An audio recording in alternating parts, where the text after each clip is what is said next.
In the heart of 16th century England, there was a kingdom renowned for its opulence, bordered by thick forests, sprawling fields, and a sky that often seemed to hang low with mist, as if to keep hidden the secrets of the royal family within. King Edward IV, a figure of immense pride and power, ruled this kingdom with an iron grip. His daughter, Princess Eleanor, known as the Rose of England, was the apple of his eye, destined for an advantageous match that would strengthen the kingdom's power. But fate, it seemed, had other plans.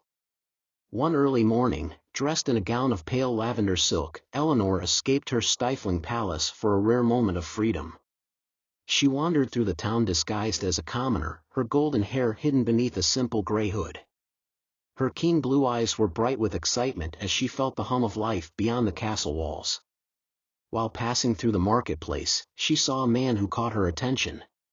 His name was William, a tall and strong woodsman with shoulders broad from years of labor, his simple dark brown tunic dusted with sawdust, his hands rough and calloused. He wore a hint of a smile as he helped an old woman gather the vegetables she had dropped. There was something about his deep green eyes, calm yet fierce, like the forest itself, that captivated her. For Eleanor, accustomed to the stiff, polished courtiers, William was unlike anyone she had ever seen.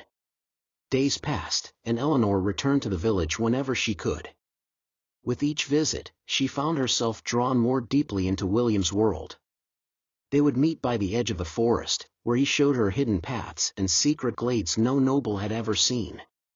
William would tell her stories of the old woods, of animals and spirits, of the humble lives of villagers who lived freely, answering to no one but themselves. Eleanor was enchanted, not only by his words but by his kindness, his fierce loyalty, and the rare smile that seemed meant only for her. One evening, as the sun cast a warm amber glow over the land, Eleanor wore a gown of deep emerald green, the color of the forest William loved so dearly. She slipped out to meet him under an ancient oak tree. There, with the evening birds calling overhead, they shared their first kiss, a gentle, stolen moment under the branches that seemed to shelter them like an embrace. Eleanor's heart was racing. This love felt powerful, yet it was dangerous. She knew her father, King Edward, would never allow it. The king had arranged for Eleanor to marry Lord Hastings, a wealthy and ambitious noble from a neighboring kingdom.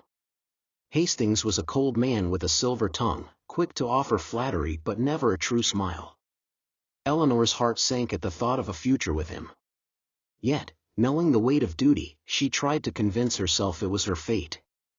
But the heart knows no duty, and Eleanor's grew restless and bold.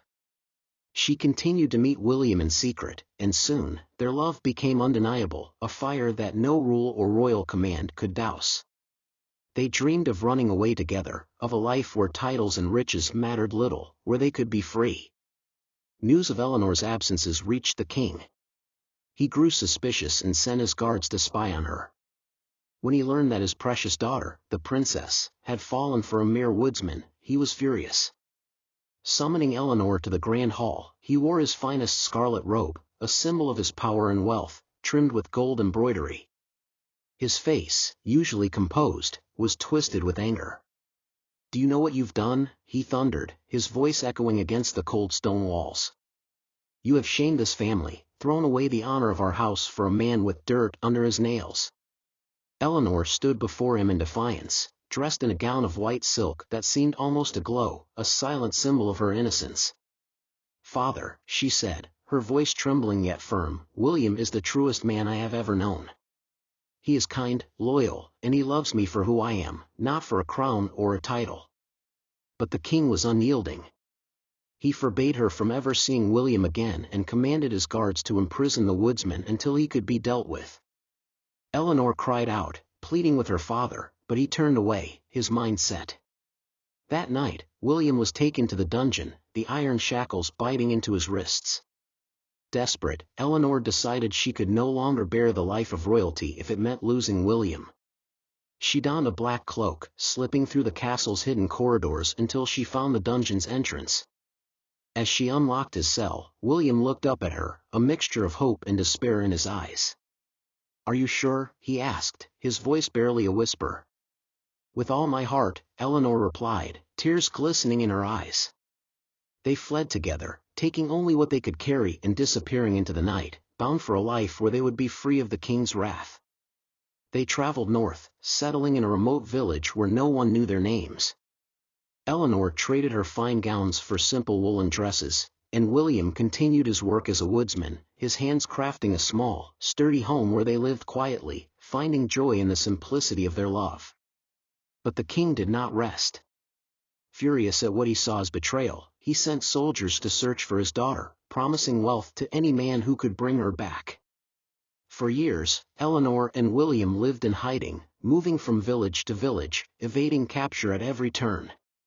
Though their lives were marked by struggle, they faced it together, each hardship strengthening their bond.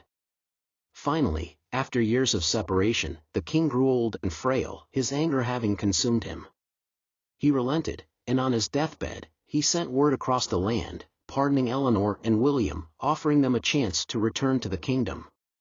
But they never did. Instead, they remained in the quiet of the countryside, living out their days in the peace they had fought so hard to find.